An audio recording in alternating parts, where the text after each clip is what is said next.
सदाबहार अभिनेता अविनाश शाही की भोजपुरी फिल्म बड़े घर की बेटी इस साल की सबसे हाईएस्ट जीआरपी वाली फिल्म रही।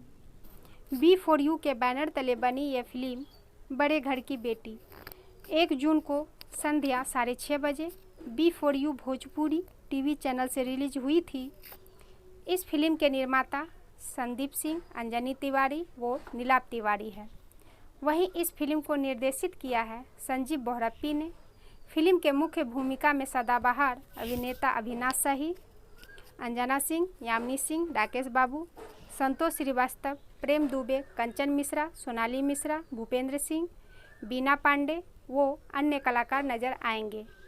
तो आइए इस फिल्म को देखिए और दिखाइए। सिने जगत की पूरी टीम के तरफ से इस फिल्म के पूरी टीम को शुभकामनाएं।